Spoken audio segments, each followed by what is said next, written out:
Hadza baini wa baina abdi. Inilah kata Allah yang kumaksud perjanjian antara aku dengan hambaku. Wali abdi ma sa'al.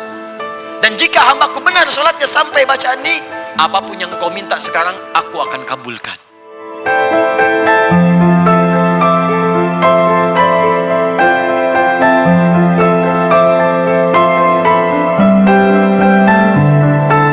Quran surah kedua ayat 45 sampai 46. Gurau saja ya. Lihat tidak? Wasta'inu. Perhatikan kalimatnya, wasta'inu.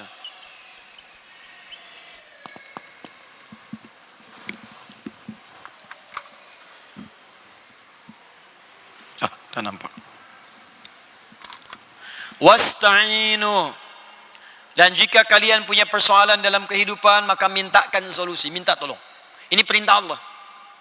Kalau kita hendak merubah kalimat perintah ini, fi'il amr, dalam bentuk permohonan, ya Allah, sekarang kami minta solusi, minta tolong. Wasta'inu, mintalah pertolongan, minta solusi. Lalu kita katakan, ya Allah, sekarang kami akan minta solusi. Maka kalimatnya akan berubah dari wasta'inu menjadi nasta'in. Nasta'in.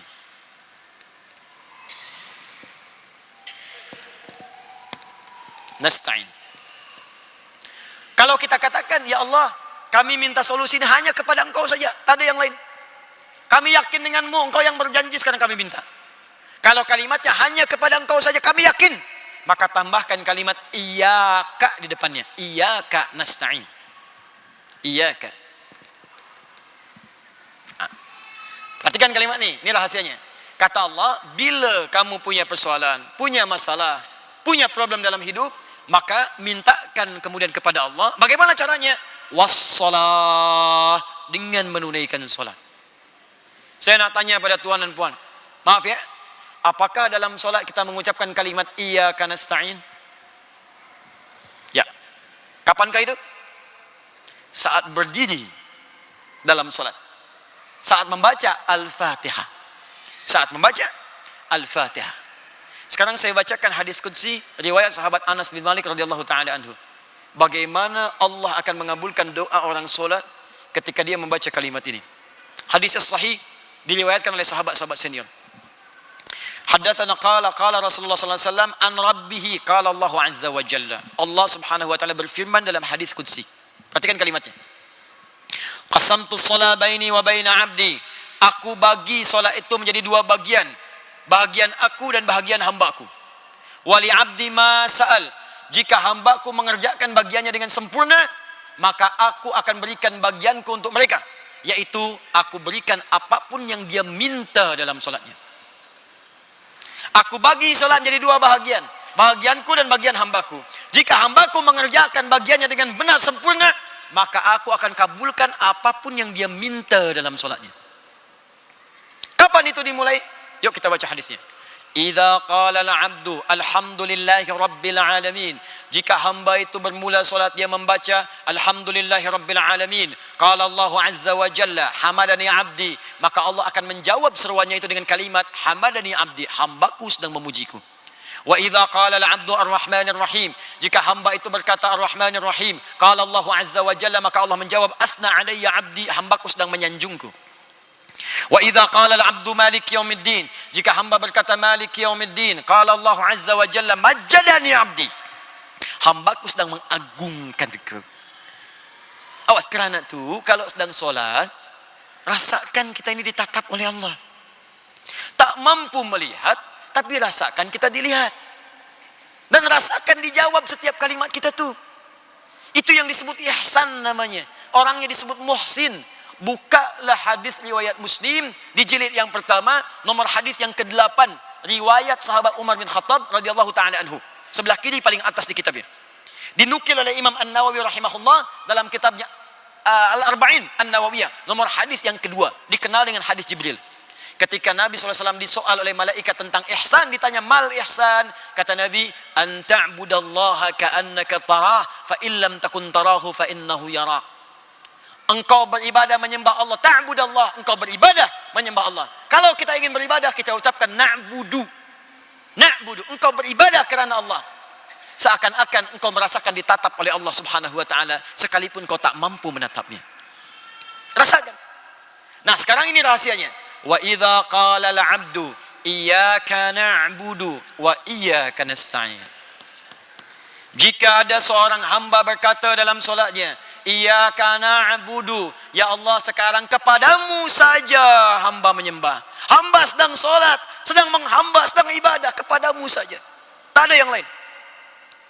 Wa iyyaka nasta'in. Dan sekarang hamba ya Allah punya soalan dalam hidup. Punya masalah. Hadirkan dalam hati kita tuh. Rasakan. Tuhan punya masalah apa? Tuhan punya problem apa? Hadirkan dalam hati. Jadi bukan sekedar bacaan saja. Begitu caranya, hadirkan dalam jiwa kita. Ya Allah, ini suami saya, istri saya, anak saya, budak-budak, di sekolah, problem di kantor, di pekerjaan, jabatan. Hadirkan di benak kita nih. Nabi Zakaria tuh melakukan itu. Jadi ketika berdiri dalam sholat, beliau minta. Qala Rabbi habli min ladunka dzurriyyatan thayyibah innaka sami'ud du'a. Ya Allah, mereka berkata hamba tak mungkin punya keturunan. Karena secara medis istri hamba divonis monofos dan mandul. Kata klinis tak mungkin punya keturunan. Mohon dalam sholat, dalam berdirinya, berdiri. Dijawab oleh Allah. Fanadatul malaikatu wa huwa qa'imun yusalli fil mihrab. Turun malaikat, beliau masih berdiri dalam solatnya. Belum tuntas solatnya, masih berdiri dalam solat. Annallaha yubashshiruka Yahya. Allah berikan berita gembira, engkau akan punya anak, langsung bahkan namanya dari Allah Yahya, yang berarti hidup. Yang mustahil menurut manusia terlahir dari rahim seorang perempuan yang monofos dan mandul bayi hidup, kata Allah tak ada yang mustahil. Kita nih ditunggu oleh Allah. Dalam solat, wa iyyaka nasta'in, dan kepada engkau ya Allah kami memohon sekarang petunjuk, pertolongan, solusi. Apa jawab Allah? Perhatikan jawabannya di hadis qudsi. Hadza baini wa baina abdi. Inilah kata Allah yang kumaksud perjanjian antara aku dengan hambaku. Wali abdi ma sa'al. Dan jika hambaku benar solatnya sampai bacaan ini, apapun yang engkau minta sekarang aku akan kabulkan. Saya tak mau berjanji lah. Tapi kalau ada masa lagi berkunjung beri kuliah ke sini, kita bahas fikih solat, ada 4 rahasia dalam solat. 4 ni kalau benar dilakukan, maka doa-doa kita sulit untuk ditolak. Hadisnya sahih. Bahkan dalam ayat Quran tu ada beberapa posisi yang langsung minta yang terbaik. Jadi kalau ingin masuk surga, minta surga yang paling bagus. Kalau dunia, minta yang paling hebat. 4 tu berdiri, 2 ruku, 3 sujud, 4 sesaat sebelum salam. Bagaimana caranya? Nanti kuliah yang lain. Nah, tapi apakah setiap orang yang berdiri minta? Belum tentu. Apakah setiap orang yang baca ini dikabulkan? Belum tentu. Kecuali orang yang saat solat dia ikhlas kerjakan dengan mengingat Allah. Bagaimana cara mengingatnya? Khusyuk. Wa innaha lakabiratun illa 'alal khashiin. Bagaimana cara khusyuk? Alladzina, ayat 46-nya, alladzina yadhunnuna annahum mulaqu rabbihim wa annahum ilaihi raji'un. Kalau hendak ikhlas dan khusyuk, maka rasakanlah engkau sedang menghadap Allah, mungkin itu solat terakhir yang engkau kerjakan. Demikian saat berzikir, mungkin di zikir terakhir, saya wafat dalam keadaan berzikir. Subhanallah, subhanallah, subhanallah, wafat. Sujud, wafat. Karena itu kalau hendak solat, mendengar panggilan azan, siapkan pakaian terbaik, yang paling halal. Karena mungkin itu panggilan terakhir dalam hidup, mungkin kita wafat lah. Allahu Akbar, Allahu Akbar. Cari pakaian baik. Buka Quran surah ke-7 ayat 31. Ya bani Adam khudhu zinatakum inda kulli masjid. Hai anak cucu Adam, jika ada panggilan dari masjid, cepat kenakan pakaian terindahmu. Bagaimana tuan-puan ni? Diundang oleh manusia, datang ke parti, pakaian baik luar biasa yang undang manusia. Belum tentu sehari diundang 5 kali ada parti. Pakaian bagus, semua bagus, kasut bagus. Diundang Allah pakaian macam tu. Pakaian olahraga dipakai pula pakaian untuk solat. Depannya Messi, belakang Ronaldo, bingunglah malaikat. Hah? Bagaimana kita bisa mendapat rahmat?